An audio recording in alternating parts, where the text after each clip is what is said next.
মমতা বন্দ্যোপাধ্যায় যখন দিল্লিতে বৈঠক করছেন তারই অদূরে মমতা বন্দ্যোপাধ্যায়ের দলের 20 জন সাংসদ মুখ্যমন্ত্রী শুভেন্দু অধিকারীর উপস্থিতিতে আলাদা ব্লক তৈরি করছেন, অর্থাৎ ভাঙন মমতা বন্দ্যোপাধ্যায় দেখছেন তার কাছ থেকেই। এবং সেই ব্লক তৈরির অন্যতম একজন কারিগর শতাব্দী রায় আমাদের সঙ্গে রয়েছেন।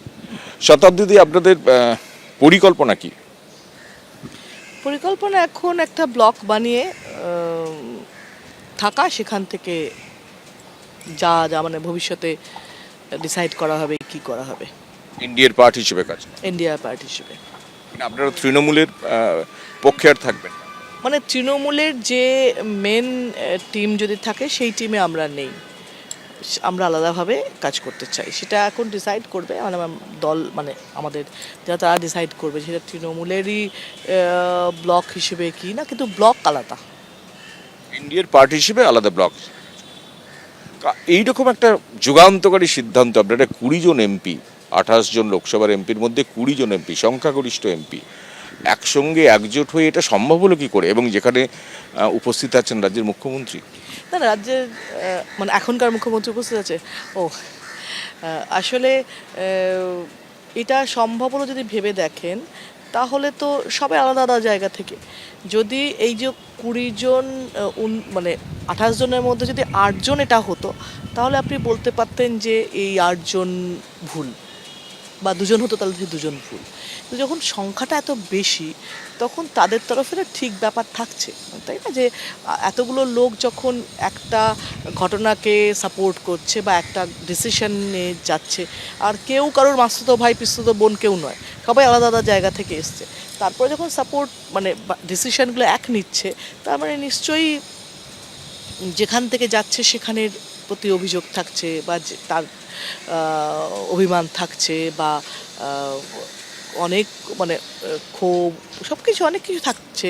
এবং প্রত্যেকের কারণে গেছে, মানে প্রত্যেকের ক্ষোভ হয়তো আলাদা আলাদা হতে পারে, প্রত্যেকের অভিমান আলাদা আলাদা হতে পারে, অভিযোগ আলাদা আলাদা হতে পারে, কিন্তু দল কথা শোনে না, সেটা সবার এক। এই একটা পয়েন্টে সবাই এক, যে দল কথা শোনে না বা কথা বলতে দেয় না, সেটা আপনিও সেটা ফিল করেছেন? সেটা অনেক ক্ষেত্রেই ফিল করা হয়, তাই না? যে মতামত দেখুন, একটা জিনিস যে যেটা মনে হওয়া যে আগে ভুলে যান, আগে কি কি ঘটেছে ভুলে যান। আমার একটা প্রশ্ন খালি, যে যেদিনকে 4 তারিখ হারের পর যখন আমাদের ডাকা হলো, কি জন্যে? মমতা বন্দ্যোপাধ্যায়ের বাড়ি থেকে এরকম মনে হয় 1500 লোক ছিল, 15,000 লোক ছিল, 15-20 জন ছিলাম আমরা এমপিরা। হারের পর ডাকা মানে তো অ্যানালিসিস করার কারণে, যে কেন হারলাম, যে তোমার এলাকায় কি অবস্থা, কেন, তোমার কি মনে হয় কেন হারলে, তোমার কি মনে হয় কেন হারলে। হারের পর এত বড় একটা বিপর্যয়, রাত্রির বেলা সবার রাজা রানী, সকালবেলা উঠে কেউ নেই সেখানে, সেই বিপর্যয়ের পর যখন 10 দিন পর মিটিং হলো, তখন সেটা অ্যানালিসিস নয়, সেটা কিছুই না, কিছুই না। যে 2-1 বলতে চেষ্টা করো, তাদেরকে বললো হতো বলো না, লিখে পাঠাও। এখনও লিখে পাঠানোর সময় আছে কারোর? আমার অভিযোগ সেখান থেকে শুরু, মানে আগের অভিযোগ ভুলে যান। আপনি যদি বলেন যে এতদিন বলেননি কেন, বহুবার বলেছিস, তো দেখেছেন আপনারা। কিন্তু সেই দিনকে আমার যে অভিযোগ তৈরি হয়েছে, সেই দিনকে আমার যা দলের প্রতি রাগ হয়েছে, সেই দিনকের যে অভিযোগ তৈরি হয়েছে, সেটা কিন্তু তার ফল এটা যে এখনো পর্যন্ত এত বড় হারের পরেও একবারের জন্যে এটা বিশ্লেষণ হচ্ছে না যে কেন হারলাম, কেন স্বীকারই করছেন না প্রাক্তন মুখ্যমন্ত্রী। হচ্ছে না। এবং তাহলে তো বলবে, ঠিক আছে হার আপনি নয় চ্যানেলের কাছে স্বীকার করছেন, আবার আমরা তো নিজেদের কাছে স্বীকার করতে হবে। আপনি ডাক্তারের কাছে গেলে আপনাদের রোগটা বলতে হবে, যে আপনাদের কাছে এটা এই জিনিসটা তো আগেও দরকার ছিল। যখন ইলেকশনের আগে যে ক্যান্ডিডেট কী হচ্ছে, এলাকায় কী প্রবলেম হচ্ছে, কাকে নিলে ভুল হবে, সেই আলোচনাও হয়নি। সে আলোচনা যা যা বলতে চাই বলে, সবাইকে চিঠি লিখে দেওয়া, চিঠি লিখে লক্ষ লক্ষ চিঠি, সেটা কি হয়? আমাকেও বললো চিঠি লেখো, এর পরে দিনকে আমি বললাম 17 বছর চিঠি লিখেছি, আর লিখে লাভ নেই। তো আমাকে বললাম, আমি সত্যি বলছি, আমার যদি চেঞ্জ হয়ে থাকে, যা অভিযোগ আমার সেই সিনেমা রিলিজ না থেকে যদি আমি মনে করি যে কী কী অভিযোগ আমার দলের প্রতি রয়েছে, আমি সেগুলো ভুলে গেছি। আমার একটা কথা মনে আছে, 4 তারিখের পর যখন আমরা দেখা করেছি, তখন কেন একবারের জন্য আলোচনা হলো না হারলাম কেন। আপনি যদি বলেন তোমরা সুখের পাড়া তা না, আমাদেরও স্ট্রাগল আছে দলের প্রতি, আমাদেরও এত বছর দলের সঙ্গে আমাদেরও একটুখানিও অবদান আছে, তাই না? সেখানে আমাদেরকে একবারও জানতে চাও না। এবং আমি অন্য এমএলএদের যখন মিট করেছে তাদেরকেও জিজ্ঞেস করেছি যে তোমাদের সঙ্গে মিটিংয়ে কী, আমি হয়তো আমাদের সঙ্গে আলোচনা করিনি, কারোর সঙ্গে আলোচনা হয়নি যে কেন হেরেছি। এটা তো সবচেয়ে প্রথম। এই কারণে আমি যদি বলেন যে এক কথা কেন, আমি এই কারণে বললাম যে আমি এই কারণে আর থাকলাম না। ধরুন আপনার যে অভিজ্ঞতা, মমতা বন্দ্যোপাধ্যায়ের উপস্থিতিতে ওই বৈঠকের কথা বললেন, এই একসঙ্গে 20 জন এমপির এই জোটবদ্ধ হওয়ার প্রক্রিয়াটা কিভাবে হলো? মানে তারা সবার মধ্যে যে ক্ষোভ আছে আপনি বলছেন, সেই ক্ষোভগুলো একত্রিত হলো কিভাবে? আমি জানি না কার সঙ্গে, মানে আমি ওখানে গিয়ে অনেকের সঙ্গে দেখা হয়েছে, আচ্ছা এ আছে আমি জেনেছি। সত্যি কথা, মানে আমি অনেককেই জানতাম না যে ও এরকম। শুনছি হয়তো আমাদের নিজেদের মধ্যে কথা হচ্ছে, ও আসবে এরকম। কেউ কারোর সঙ্গে যোগাযোগ করছে, কেউ কারোর সঙ্গে যোগাযোগ করেছে, এরমভাবে হয়েছে। মানে কেউ একজন দায়িত্ব নেয়নি, তার ফলে বুঝতে পারছি না যে সব ক্ষোভগুলো এক হয়েছে। হ্যাঁ, কারণগুলো এক হয়েছে, কারণগুলো নানা রকম কারণের মধ্যে একটা। এবং সবথেকে বড় কারণ হচ্ছে এই মুহূর্তে দলের যা সিচুয়েশন, এবং 5 বছর তো নিঃসন্দেহে এই সরকার থাকবে, তো এই সরকারের সময় কাজ করতে গেলে এই সরকারের সঙ্গে কাজ করতে হবে। হ্যাঁ, কারণ আপনি আপনার এলাকাতে এখন 3 বছর আছেন, সেই 3 বছর যে কাজ করবেন, যদি আপনি সরকারের সঙ্গে না থাকেন, স্টেট গভর্নমেন্টের সঙ্গে। আর এটা তো সুবিধে হচ্ছে, ধরুন আজকে স্টেট আর সেন্ট্রালের সুবিধে কি হচ্ছে, যে স্কিমগুলো আমাদের নেওয়া হতো না সেগুলো এখন নেওয়া হবে, টাকাগুলো আসবে, ডেভেলপ হবে। এবং ওরা বারবার ডবল ইঞ্জিনের সুবিধে, মানে আমি আগে যেটা মাইনাস পয়েন্ট ভাবতাম, এখন তো হচ্ছে হ্যাঁ প্লাস পয়েন্ট। এবং শুভেন্দু বারবার একটা কথা কিন্তু বলছে, ডেভেলপ দেখবেন কি করি। তো আলটিমেটলি সবাই রাজনীতি করে, যে যাই বলুক যে এর জন্য রাজনীতি, ডেভেলপমেন্টের তাই একমাত্র রাজনীতি। সো ডেভেলপমেন্ট যদি যে করবে তার সঙ্গে সবাই থাকা উচিত। মুখ্যমন্ত্রী হিসেবে শুভেন্দু অধিকারীর 1 মাসের পারফরমেন্স কেমন লাগলো? যেহেতু আপনারা একদম কাল বৈঠকে কাছ থেকে দেখেছেন শুভেন্দু অধিকারীকে, প্রথম প্রশ্ন হচ্ছে তিনি কি বললেন কালকে, আর 1 মাসে শুভেন্দু অধিকারীর পারফরমেন্স কেমন লাগছে? একটা কথা বলেছেন যে আমাদের এমপি ল্যাড ছাড়াও লোকাল ডেভেলপমেন্টের জন্য উনি সাপোর্ট দেবেন, এটা একটা।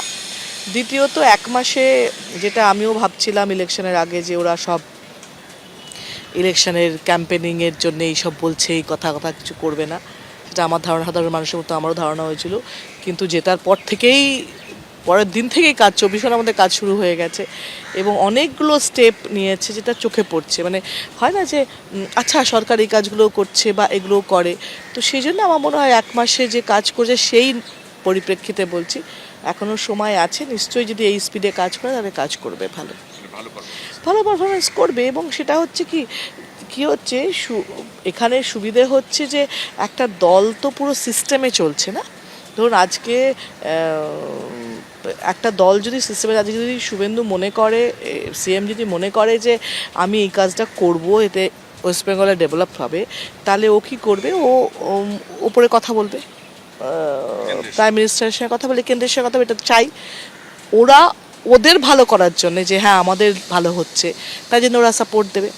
আর এতদিন যেটা হয়েছে, সেন্ট্রাল আর স্টেটের ঝামেলার জন্যে অনেক উন্নয়ন আটকে গেছে, শুধুমাত্র এই যে এখন শুনছি আবার 100 দিনের কাজ শুরু হবে, আবার শুনছি বৃহস্পতিবার দিন আমূল শিলান্যাস হবে। তো এগুলো যদি সত্যি করতে পারে তাহলে তো ভালো। মানে এতদিন যে এই যে মানে ডাবল ইঞ্জিন সরকারের অপকারিতার কথা বলতে, সেটা ভুল বলা হতো, অনেক ক্ষেত্রে ভুল বলা, মানে আমি এটা আস্তে আস্তে দেখছি, এবার আগামী দিন বুঝতে পারবো যে হ্যাঁ ঠিক কিনা। কিন্তু যেমন আমি কিছু বলছি যে আমার ধারণা ছিল ইলেকশনের আগে যে এরা হয়তো যেগুলো বলছে সব কি করবে না, কিন্তু করা শুরু করেছে, তাই জন্য বলছি যে নিশ্চয়ই করবে। এই যে তৃণমূল কংগ্রেস যেভাবে চুরমার হয়ে যাচ্ছে, এর ভবিষ্যৎ কি? আমার কোনো ধারণা নেই, মানে আমি প্রচুর পলিটিশিয়ান নই না, পলিটিক্যাল অ্যানালিসিস না, আমি আমার কোনো ধারণা নেই যে কোনো দল এরমভাবে হারের পর 1 মাসের মধ্যে দলটা শেষ হয়ে যায়, জায়গায় যায়। এটা কিন্তু ইতিহাস কখনো বলেছে কিনা আপনারা ভালো করে জানবেন, আমার কিন্তু জানার জ্ঞান তো নেই। হ্যাঁ, এবং এই ইতিহাস মানে দল হারে, তো সব দল কি সারা জীবন সূর্যচন্দ্র অবধি থাকবে? তা তো থাকে না, দল হারে, নতুন দল আসে, আবার সে ফেরে কিংবা ফেরে না।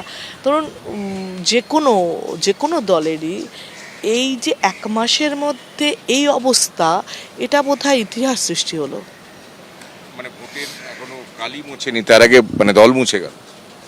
এবং সব স্তরে, মানে শুধু এরম না, নিচু স্তর থেকে উপর স্তর। কারণ কি, মেন কারণ কি মনে হয়? দুর্নীতি। একদম, কারণ দেখুন, যে হাত দিচ্ছে, যেখানে হাত দিচ্ছেন সেখানে দুর্নীতি পাচ্ছেন। এই দুর্নীতিটা যেটা মমতা ব্যানার্জির পরিপূরক নয়। মমতা ব্যানার্জি এসেছিলেন ক্ষমতায় সততার জায়গা থেকে।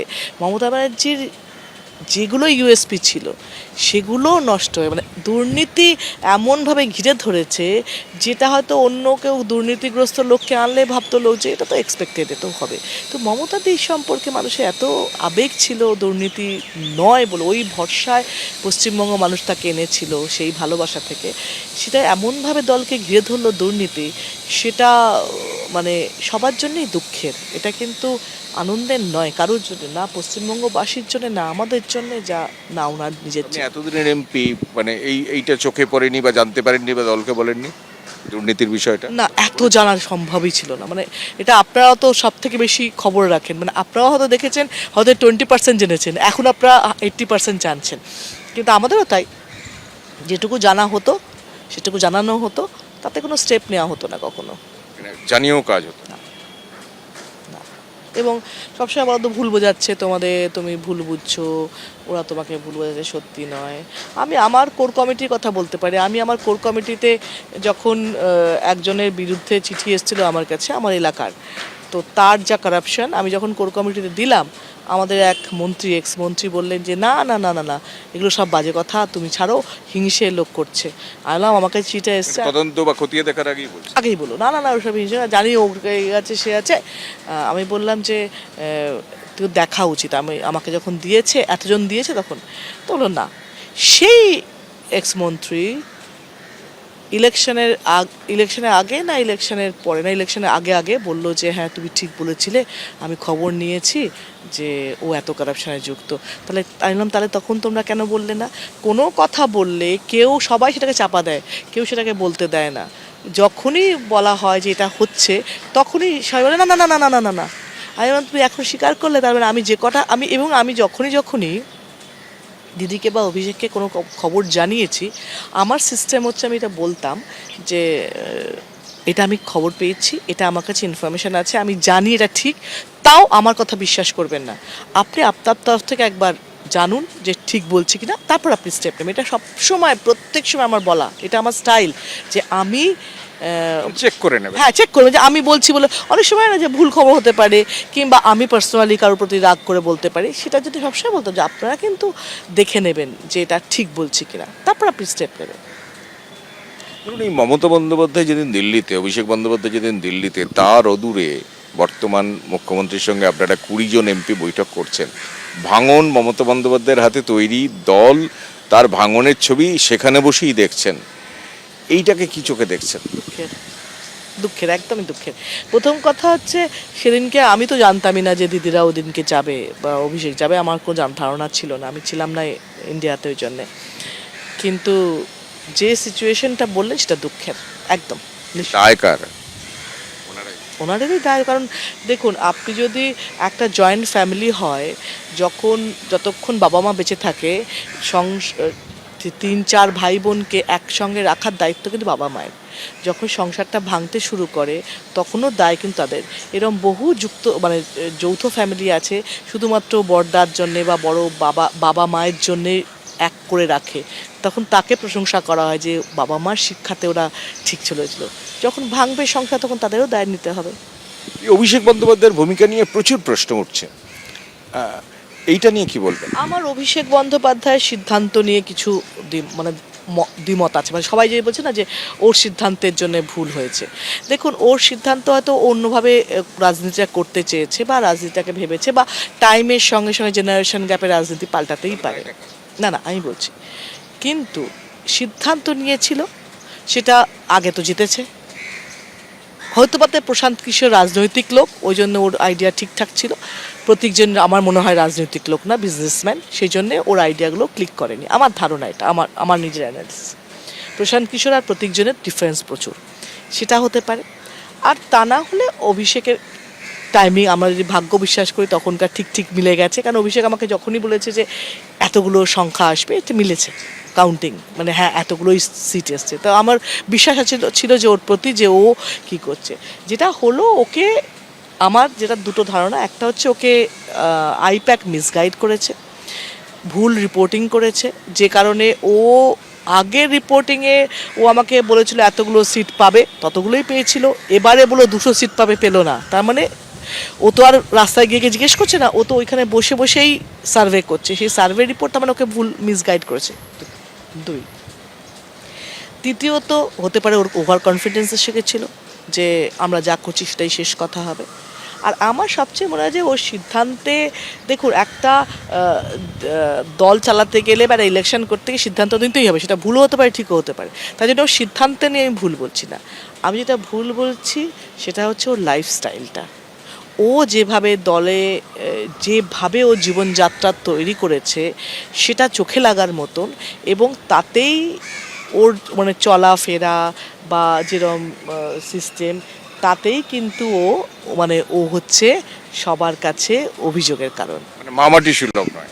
মামারে দিদির দল, দিদি তো দিদির প্লাস পয়েন্টই ছিল যে সিম্পলিসিটি, সেটাই থেকে একদম অন্য হয়ে গেল না। যেখানে দিদি মাটিতে বসে চা খায়, সেখানে অভিষেক হয়তো বা মানে মাটিতে বসে না। এই যে তফাৎটা, সেটা পুরনো কর্মীরাও কিন্তু ভাবতে পারছে না, বা সাধারণ মানুষরাও কিন্তু ওটা চোখে দেখছিল। সেটা বোধহয় অভিষেকের লাইফস্টাইলটা ওর পাল্টানো উচিত ছিল আমার মনে হয়।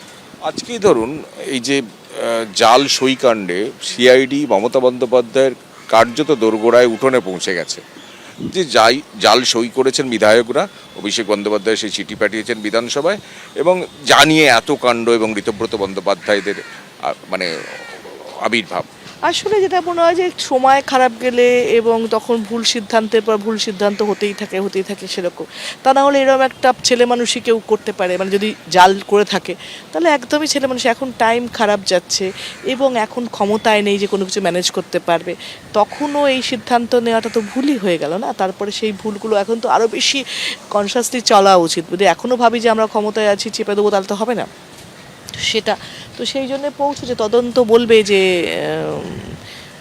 কি হচ্ছে, কোনটা ঠিক কোনটা ভুল। আমি তো জানি না, আমি তো বিধানসভায় সইটই ব্যাপার ছিলাম না। যা শুনছি সেটা হচ্ছে, কিন্তু এটাও একটা ভুলের মধ্যে পড়ছে এবং সময় খারাপের একটা প্রমাণ। লাস্ট হচ্ছে কল্যাণ বন্দ্যোপাধ্যায়, তিনি আজকে সাংবাদিক বৈঠক, আপনি হাত জোর করছেন কেন? মহান ব্যক্তিত্ব। আমি প্রশ্নটা বলি, কল্যাণ বন্দ্যোপাধ্যায় আজকে বলছেন যে আপনারা এতদিন বোঝেননি, আর 2 নম্বর হচ্ছে যে সুখেন্দু শেখর রায় পদত্যাগ করেছেন, আপনারা পদত্যাগ করে তাহলে যাচ্ছেন না কেন? আর এতদিন এটা কি ভোটে হারার ফলে আপনাদের বোধোদয় হয়েছে? না, ওনার কথায় উনি মহান ব্যক্তিত্ব, উনি অনেক বেশি বোঝেন, উনি অনেক বেশি সচেতক মানুষ, রাজনীতিবিদ, আইনজীবী। ওনার প্রশ্নের উত্তর দেওয়াটা আমার মতন ছোট মানুষের উচিত না। উনি ওনার মতন করে যাক। মমতা বন্দ্যোপাধ্যায়কে ছেড়ে যাওয়া খারাপ লাগছে? লাগছে, লাগছে। তা সত্ত্বেও বাধ্য হলেন কেন? আমি তো বললাম না আপনাকে, সেদিনকের পর মনে হচ্ছিল দলটাকে নিয়ে আর দিদি ভাবছে না। ওই অ্যানালিসিস বললাম তো, যে মেন কারণ ওই দিনটা আমার কাছে, আমি বাড়িতে ফিরে জিজ্ঞেস করবেন, আমি প্রত্যেককে আমার পলিটিক্যাল বন্ধু তাদেরকে আমি ফোন করে বলেছিলাম যে আমার মনে হচ্ছে দিদি আর দলটা চাইছে না, দিদির আর দলের প্রতি মায়া নেই। তা নাহলে এটা হতে পারে না। একটা মানে দিদি যে দল করেছে সেটাকে বাঁচিয়ে রাখার জন্য যা যা করা উচিত, ওনার থেকে বেশি বুদ্ধিমান কেউ না। তো উনি এই মুহূর্তে যা যা স্টেপ নেওয়া উচিত নিল না, যা যা স্টেপ করা উচিত ছিল করলো না, এবং সবথেকে বড় কথা বিশ্লেষণ করলো না। আমি বলেছিলাম যে দিদির প্রতি যা যা আমার ছিল মায়া, ভালোবাসা, শ্রদ্ধা, সব কিন্তু আজকের থেকে মানে উল্টো হয়ে গেল। যে আর আমি মানে ওই জায়গা থেকে দিদিকে আর ওটা মানছি না। মানে দিদির প্রতি ইমোশন আমার এখনও আছে, কিন্তু মানে নেত্রী হিসেবে এতগুলো মানুষকে জলে ফেলে দেওয়ার, দিদি তো জলে ফেলে দিয়েছে। বা যদি ভাবেন যে আপনি বলবেন দিদিকে সবাই ফেলে দিয়ে চলে গেল, কারণ দিদি তো এতগুলো লোককে ডুবিয়ে দিল। এই যে এতগুলো লোক অ্যারেস্ট হচ্ছে, এতগুলো লোক কাকে সেভ করতে পারছে, কাকে বাঁচাতে পারছে? তো দিদির জন্য তো লড়েছে এতগুলো লোক, নিচে থেকে ওপর অব্দি, তাদেরকে কোথায় বাঁচাতে পারছে না। তো তো এতগুলো লোক তো জলে ডুবে গেল, সেটা তো দায় দিদিরও হবে। লাস্ট হচ্ছে, একদিকে নরেন্দ্র মোদী, একদিকে শুভেন্দু অধিকারী, একজন প্রধানমন্ত্রী, একজন মুখ্যমন্ত্রী। আপনি এনডিএ ব্লকের মানে সহযোগী হিসেবে কাজ করবেন আপনারা 20 জন, এই সংখ্যাটা বাড়বে? আর দুই হচ্ছে এই যুগলবন্দির সঙ্গে কাজ করার কি অভিজ্ঞতা আগে থেকে বলুন? না, আগে থেকে কোনো অভিজ্ঞতা নেই। এমনি মোদিজির সঙ্গে এমনিই মিট করা হয়েছে বিরোধী জায়গা থেকে বসে সেরকমভাবে। আর শুভেন্দু যেহেতু আমাদের পুরনো কলিগ, পুরনো বন্ধু, পুরনো ওয়েল উইশার, আমরা একসঙ্গে অনেক কাজ করেছি, প্রচুর ক্যাম্পেনিং করেছি সব জায়গায়। আমাকে শুভেন্দু তখন বলতো যে তুমি ইয়েতে চলে এসো, মানে মেদিনীপুরে আমার ইলেকশন করতে হবে, তুমি বসে থাকবে, আমি ইলেকশন করে দেবো। তো সেই জায়গা থেকে আমার মনে হয় যে ডবল ইঞ্জিন সব ওরাই কাজ করবে, আমার কাজটুকু করতে হবে। আপনাদের সংখ্যা বাড়বে 20 থেকে। ঋতব্রত বন্দ্যোপাধ্যায় যে গ্রুপ বা গোষ্ঠী, ওদের রোজই সংখ্যা বাড়ছে। ফিরহাদ হাকিম পর্যন্ত গতকাল গিয়ে ঋতব্রত বন্দ্যোপাধ্যায়ের সঙ্গে বৈঠক করেছেন। হ্যাঁ, সময় বলবে, আমার মনে হয় বাড়বে, বাড়তেই পারে, মানে না বাড়াটা অস্বাভাবিক কিছু নয়।